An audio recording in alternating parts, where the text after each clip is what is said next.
Hi, How are you? I'm great. How are you? Good, thank you. Thanks for accepting my request and accepting to talk with me. Well, thanks for all your work and for the opportunity. So, I thought to introduce you to my audience. So, can you please introduce yourself to my audience? Okay, hello. My name is Ilan Kelman, and I'm a scientist. I am at University College London in the UK, where I'm half appointed to the Institute for Risk and Disaster Reduction and half appointed to the Institute for Global Health. The idea being to bring together disasters and health, and we have many ways of trying to connect the topics and also integrate many current issues such as migration, climate change, diplomacy, and various world events, including the pandemic. I'm also appointed as a professor too at the University of Agder in southern Norway. So I'm very fortunate to have these links between the UK and Norway, as well as many wonderful colleagues and institutes around the world. Okay, so you said you are a scientist and you are a professor, and you are into the disaster management and what exactly you do. So yeah, the idea is really to connect disasters and health. And we are a world-class research institute, so we do a lot of cutting-edge science, and it's really developing new knowledge for people, for humanity, and then trying to get this research, trying to get the new knowledge into policy and practice so people can benefit with it. So two quick examples is I had a project which ended at the end of November, and that was funded by the Research Council of Norway, and we were looking at disaster diplomacy. So you can go to disasterdiplomacy.org, but this was particularly disaster diplomacy for the Arctic. So we were examining Russia-Norway relations in the high Arctic and whether or not disasters and dealing with disasters might actually support diplomatic activities. Another example is called Lancet Countdown, and that's just at lancetcountdown.org. We are looking at the health implications of climate change.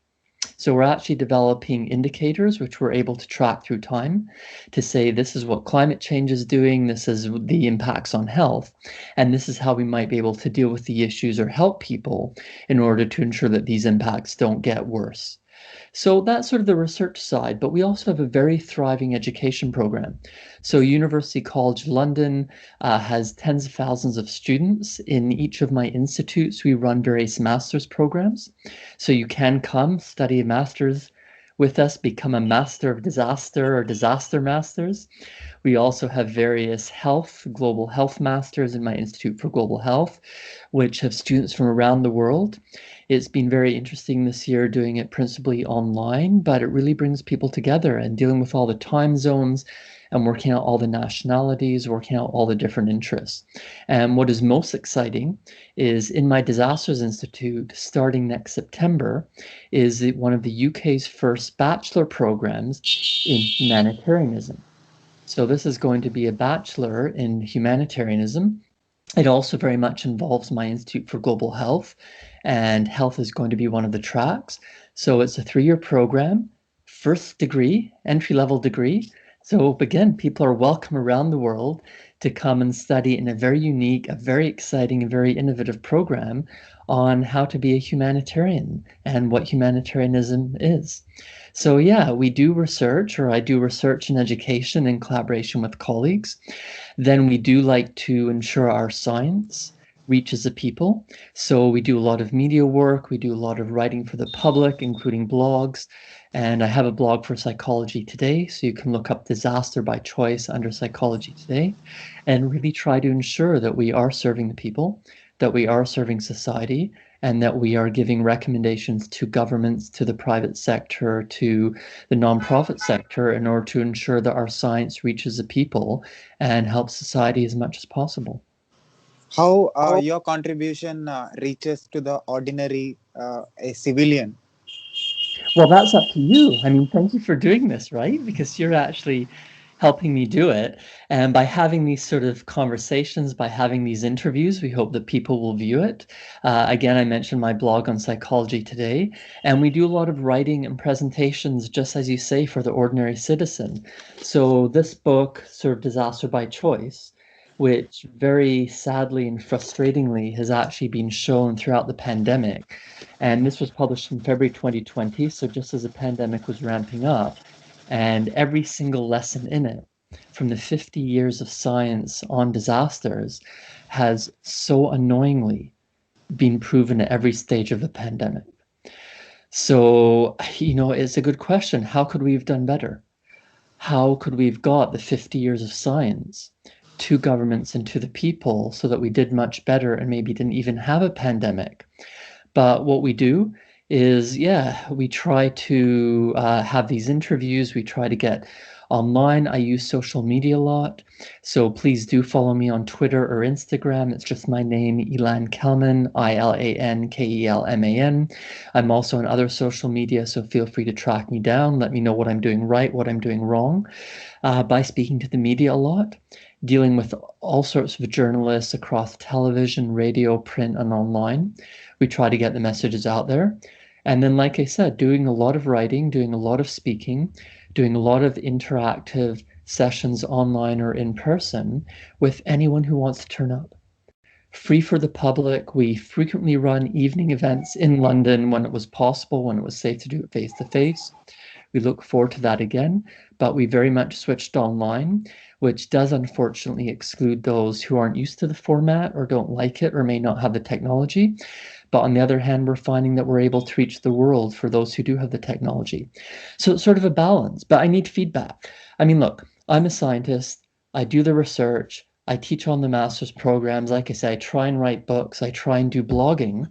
But you tell me, is this working? Is it not working? Do Yeah, we need more of a conversation and less of me talking? So what actually reaches people? What is most effective? And yeah, we need feedback. 100%. You are into the humanity and you are into psychology and you are into the disasters. So, what exactly made you to come into this and what exactly you are telling to the world by studying it? Throughout my very fortunate university education, I was always looking to make a contribution. But I also realized that I had to take pride in my work and really feel that I was making a positive difference. Plus, I'm so fortunate that the world is out there. And I was very excited about being able to deal with different people, to see different places, and to learn also from them and apply it to my own context. So when I was trying to think, well, what do I want for my career? I, number one, had to contribute, wanted to make a positive difference. Number two, I really wanted it to be international because I felt that I could bring the world to where I live while also giving, hopefully, little bits and pieces of what I know to the world. And number three is for me personally, it had to be challenging. It had to be productive because otherwise I would just get bored. I would get fed up and frustrated, which is not fair to anyone because I will not do a good job. So, in these three criteria, making a positive contribution, being international and local, and also being satisfactory for me, meant that I sort of sat down and shortlisted topics. And I was very fortunate during my master's to have a wonderful supervisor who said, do whatever you want, just follow what is your interest. So I talked to a lot of people who were so generous with their time, corresponded with a lot of people who replied in detail, sat down and shortlisted what interested me. And I thought, you know what? There's two things that really stand out: disasters, because it's awful to see people suffering. And I particularly like islands.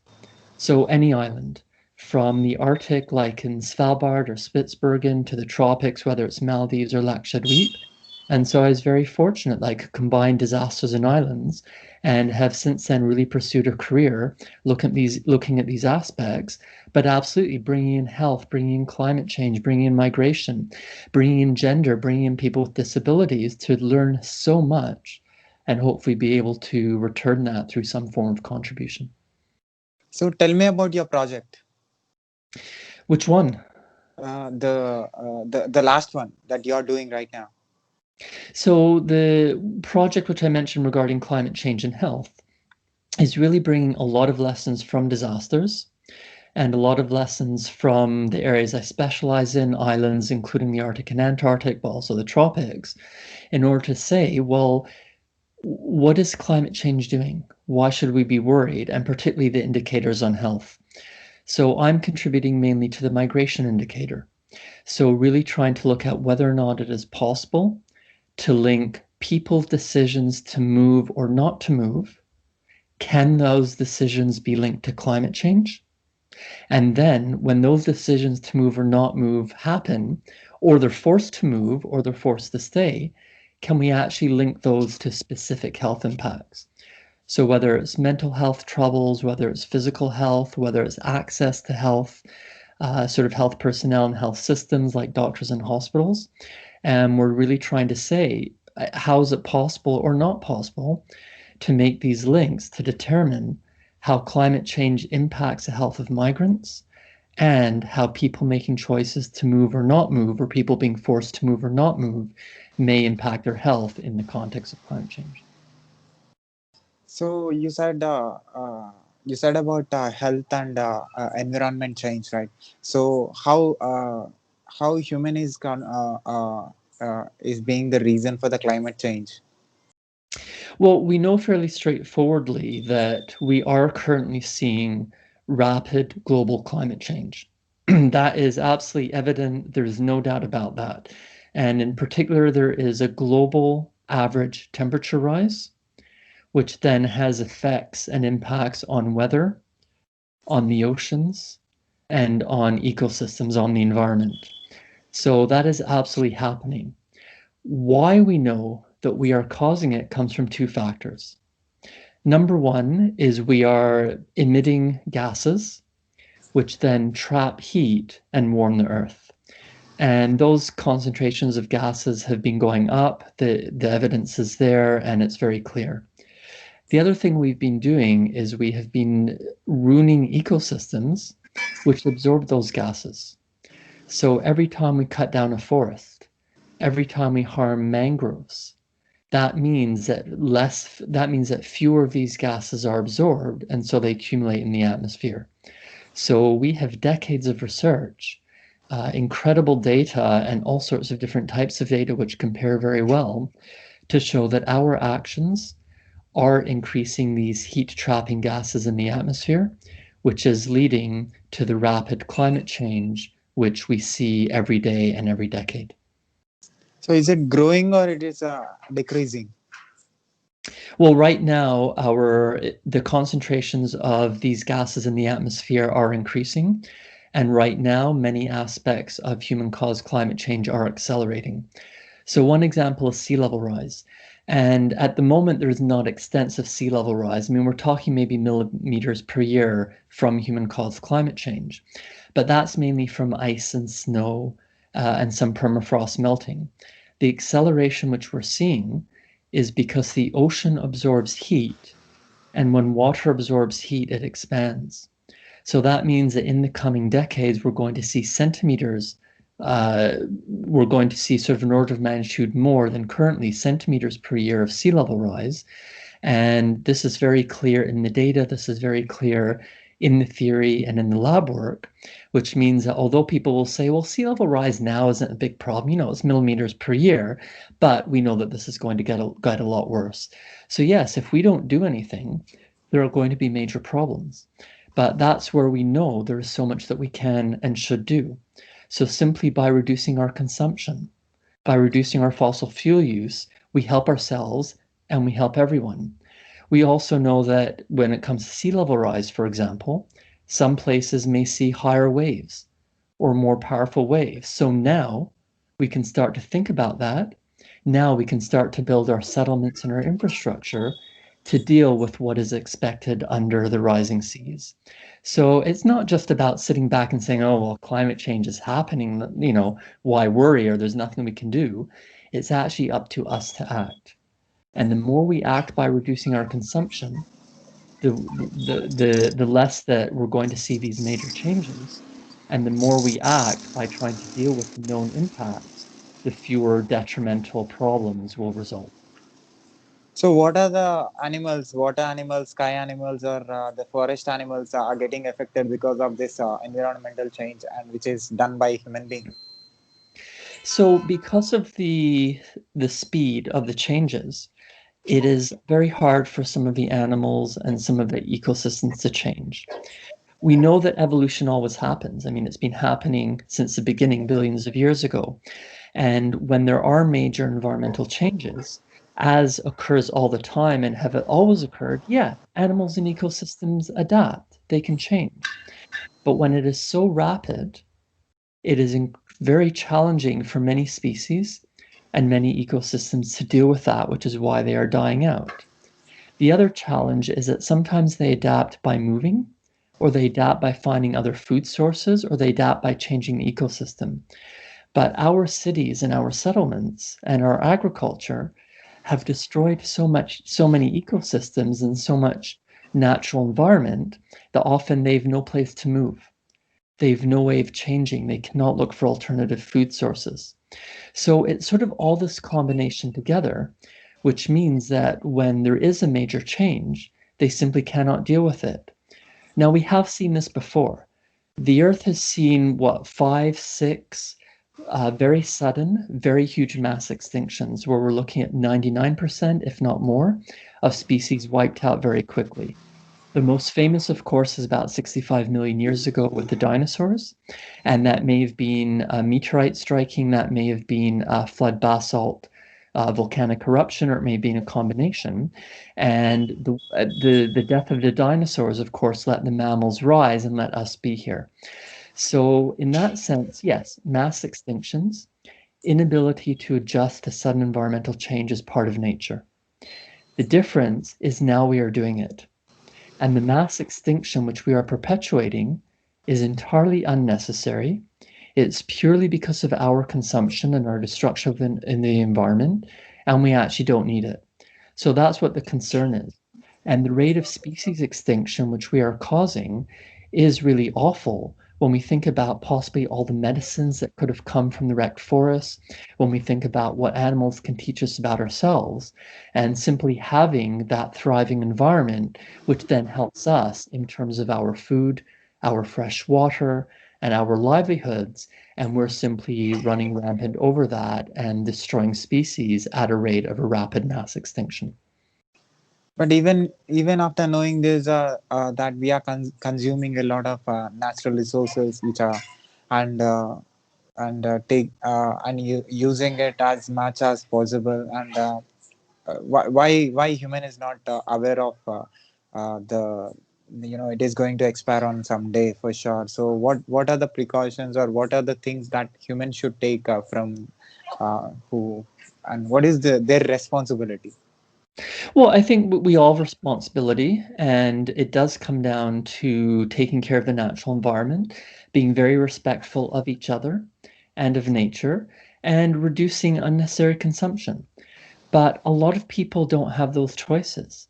There are far too many people in the world who struggle to put enough food on the table day to day. They don't have enough water.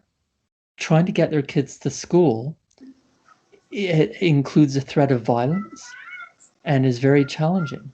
So it is no one's role to go to those people and say, oh, well, you have to do this, you have to do that, when day-to-day life is problematic.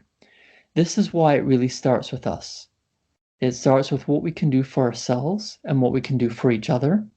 It means ensuring that we do actually respect people as people and try and give them the options, give them the choices to remove discrimination, to remove oppression, to remove the daily violence that far too many people experience, and to balance everyone's needs so that no one is going hungry and no one is going thirsty. Many of us are privileged, obviously, by virtue of being able to do this conversation. You and I are privileged, and those watching it are privileged. So it's up to us to lead. It's up to us to help those who do not have the opportunities we do.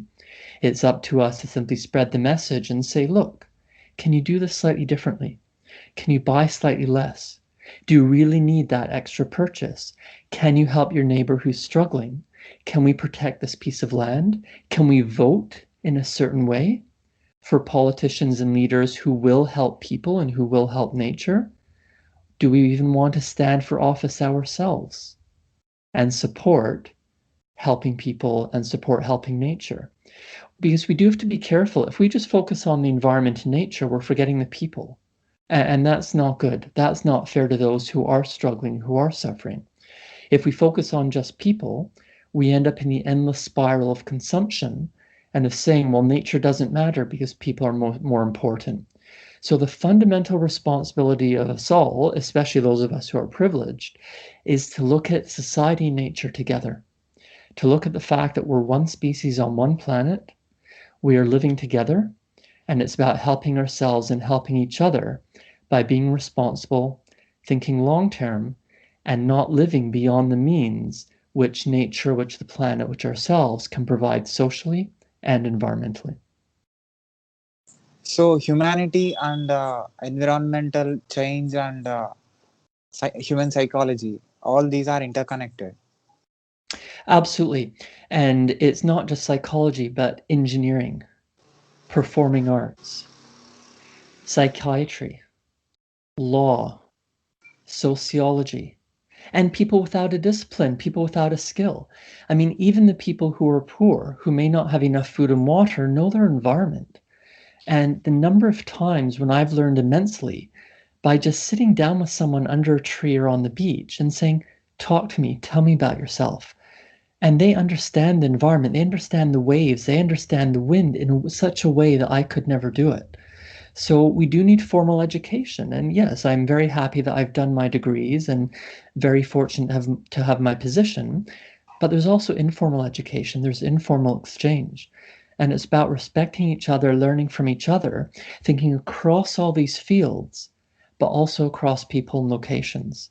So just by listening, by learning, by exchanging in different ways, whether it's through a video or whether it's sitting on a beach.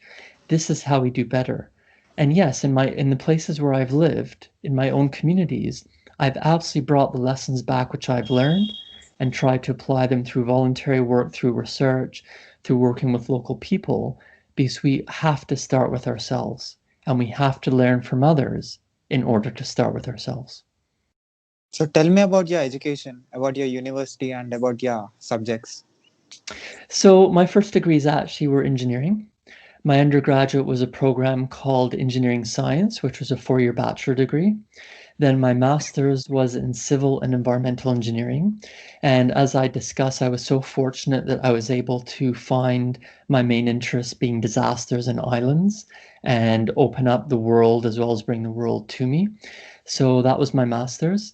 And then my PhD was specifically looking at how houses collapse in floods in coastal England. And I looked at two sites there, one of which was an island, which again, I like islands. That was Canvey Island downstream from London. The other was in northern England, Hull. So I was looking at different modes and mechanisms for how coastal flooding would cause houses to collapse. So that was very much engineering, and I developed some new materials science. I developed some new structural equations. But I then tried to say, but okay, the equations and the numbers are the start.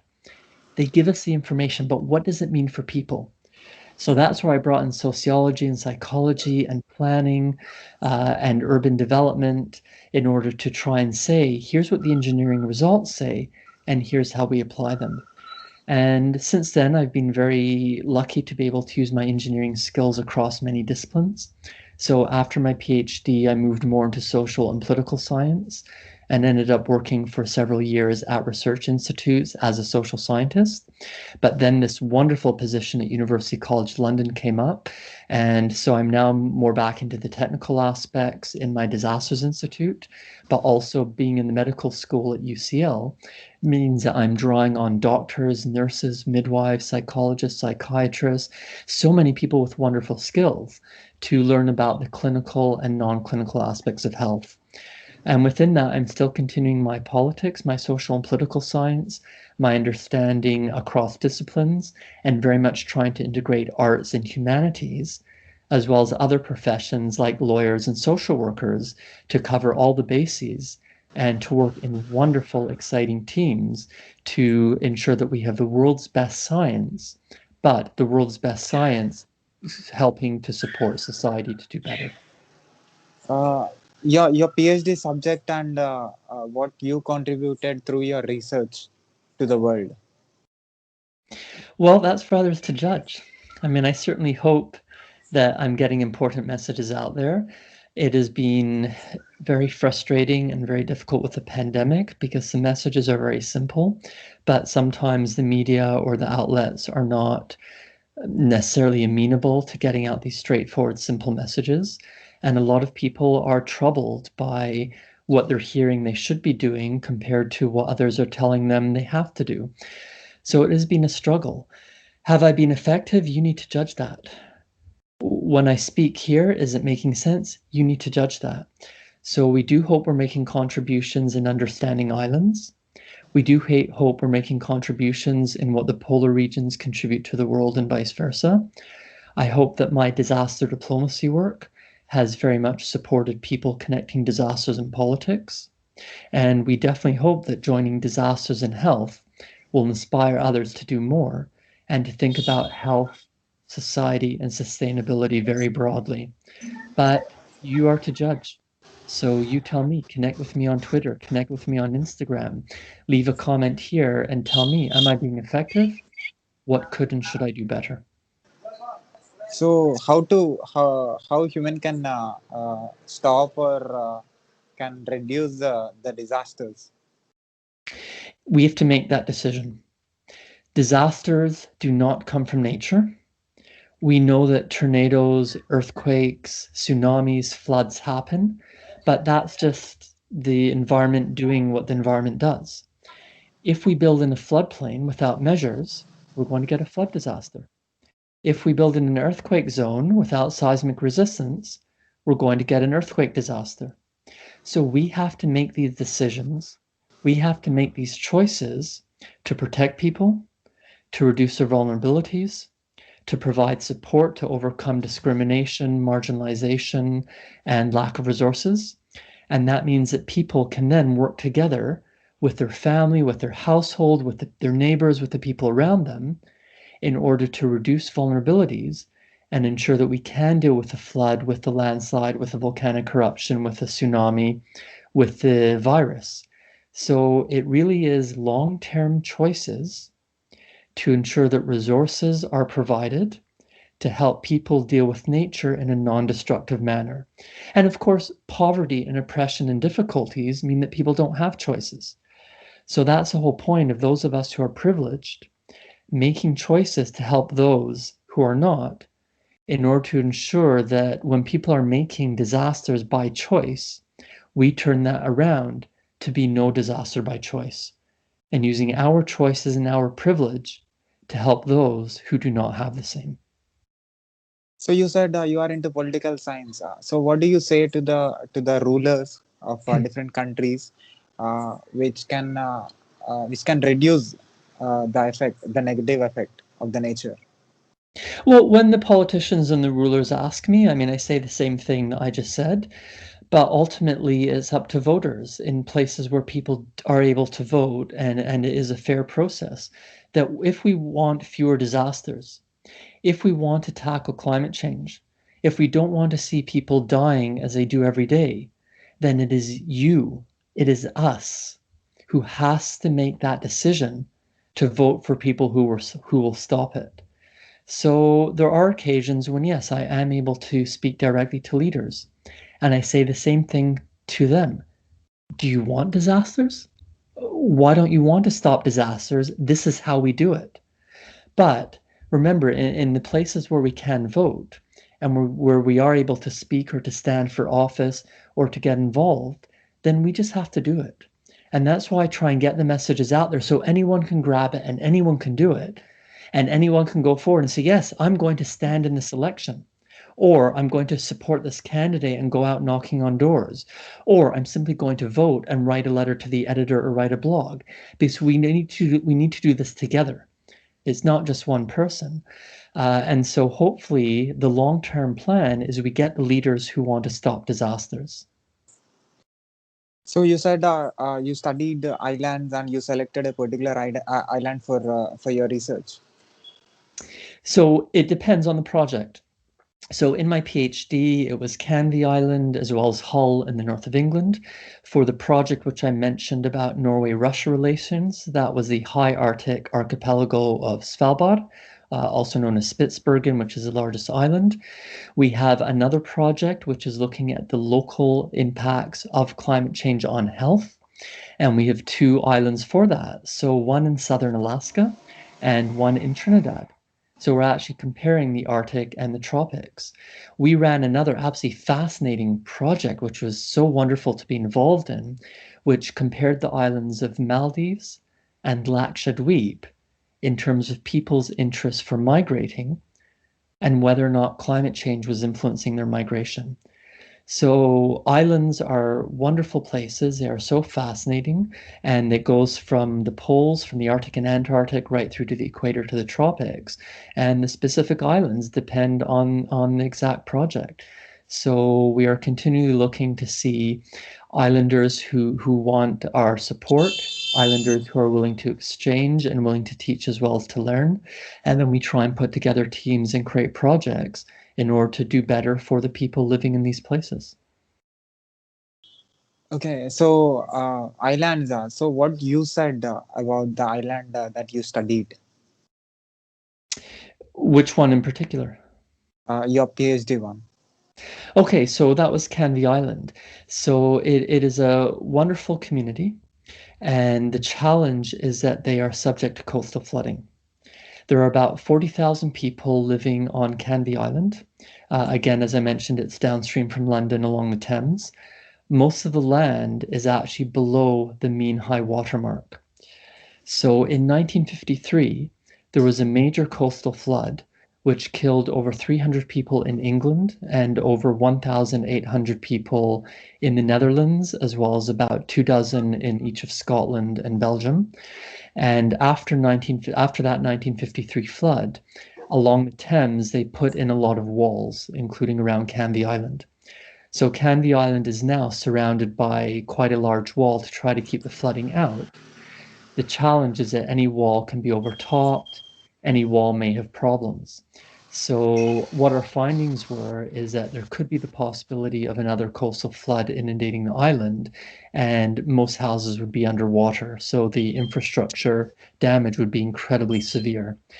We then looked a bit at the possibilities for evacuation and discussed some of that, as well as possible planning or other alternatives to try and reduce the vulnerabilities of the people living there because they don't want to move.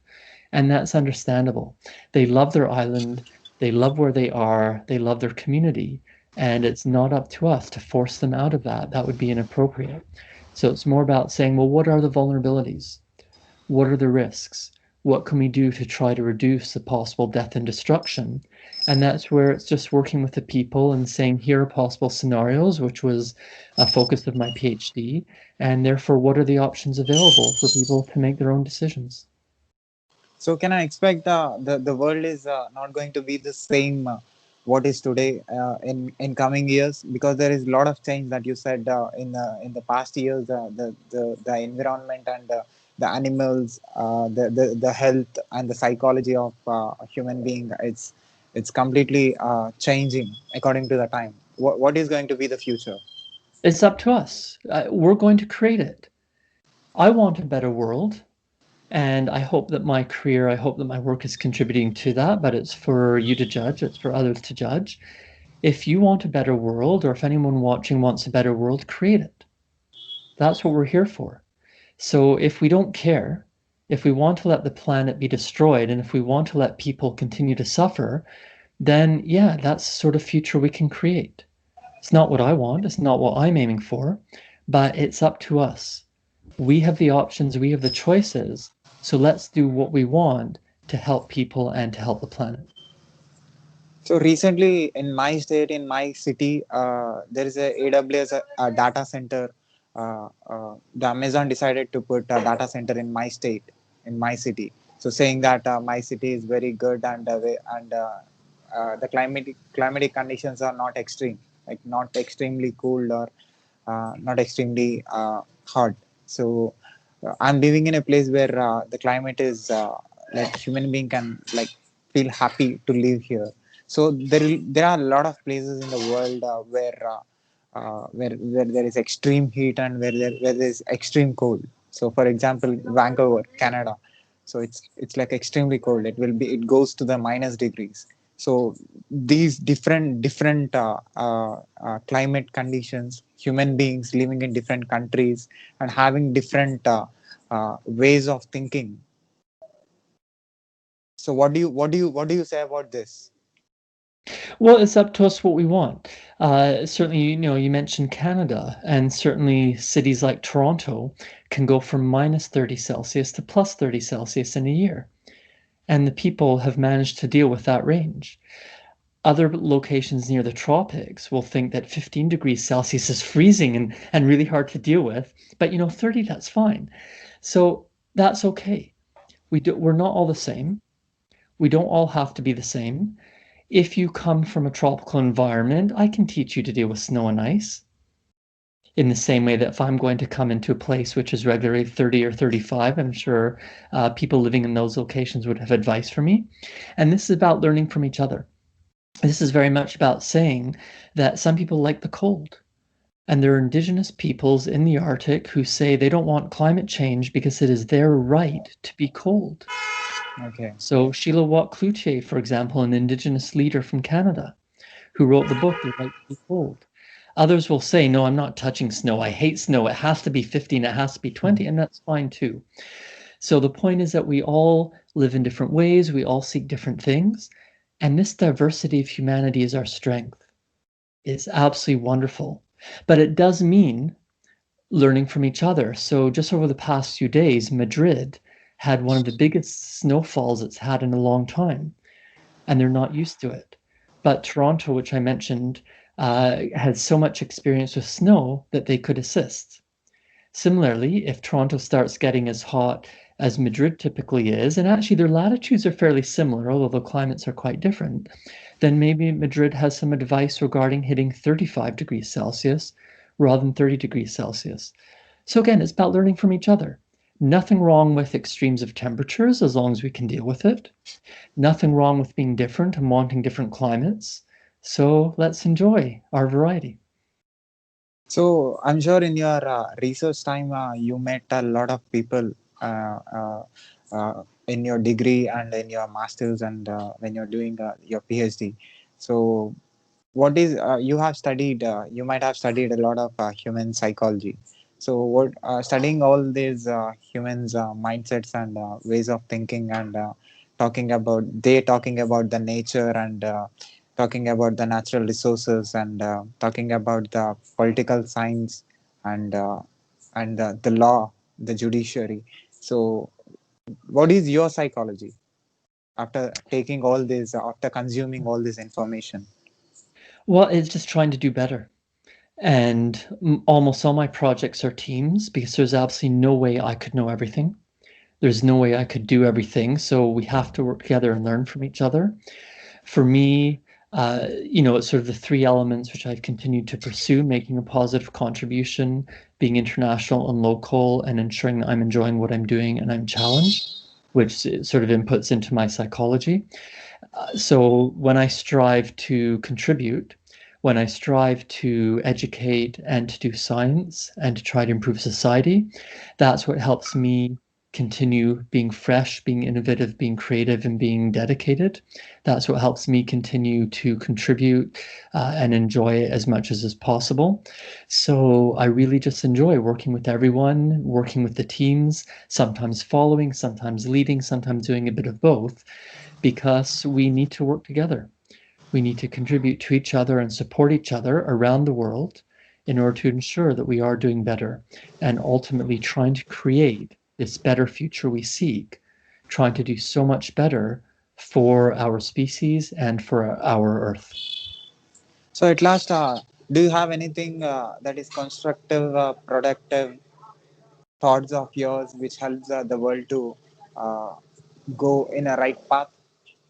I just want people to realize that we have options, we have choices.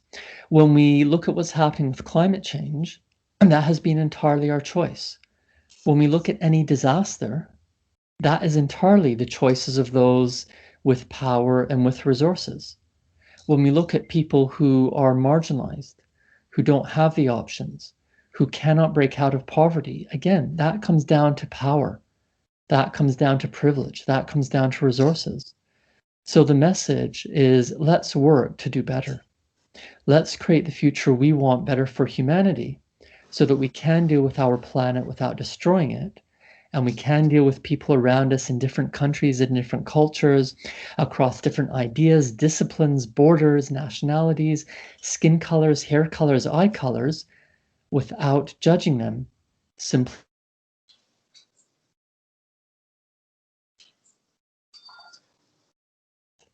let's move forward together for a much better and progressive future. So I'll put your Twitter and website links in the description of this video. Thank you. Like you said, you want to interact and you want to communicate and you want to know the perspectives of the people and know the thoughts of them and you want to learn. So I'm sure this may help you from my side. Yes, please. No, it will. And I appreciate your wonderful work, appreciate this opportunity. And this is what I need. This is hopefully what we all need. So as a person who study everything, what do you say about my videos? Have you seen any previous videos of mine on YouTube? So yeah, I watched them and it's a wonderful idea. It brings people together. It gets ideas out there and just having the different perspectives is how we grow, how we learn and how we do better. We don't have to agree. That would be boring. But disagreement must be constructive. It must be respectful. And it's so easy to just sit down and say, you know what? We agree on this. We don't agree on this, but here's why. Here's how we can nonetheless achieve the same goals, but by doing it differently. And having this variety of videos, which you're doing, seeing the different people, brings us these perspectives to the world. It brings us together. So what do you say about connectivity, connecting with human beings who lives in different parts of the planet? Yeah, absolutely. And the lockdowns and the pandemic have really accelerated these changes which were happening and made people much more comfortable with the online environment. We do have to be aware that a lot of people are actually regressing and getting farther behind because of this situation. Not everyone has stable, fast internet. Not everyone has the devices which we're using, which are actually very expensive and to some degree environmentally damaging. So it is this balance between using the connectivity we have to do better, but also trying to ensure that everyone is involved and those aren't left behind, and also that we're not relying on these technologies which use a lot of environmental resources. So yeah, it's very much about a balance. There's not one solution. It's not saying let's go only work from home, let's go only online, or it's not saying let's abandon the internet and do only face to face. It's a balance using everything we have in the best way possible to put together different combinations and different teams for those who work in different ways and for those who have different levels of access. Thank you so much, sir, for giving me your valuable time and telling me about a lot of things and giving answers to my questions. My pleasure, and thank you for doing this and looking forward to further interaction and to learning from your videos. Can I put this video on my YouTube channel, on internet, on social media with your permission? Yes, please, absolutely, and you are welcome to tag me when you do put it on social media. Sure. Keep going, keep doing what you love, and contribute as much as you can to the world. And thanks, and same to you, and we'll do this in different ways in order to achieve similar goals of a better future. Sure. Take care. Thank you for being part of it. Bye.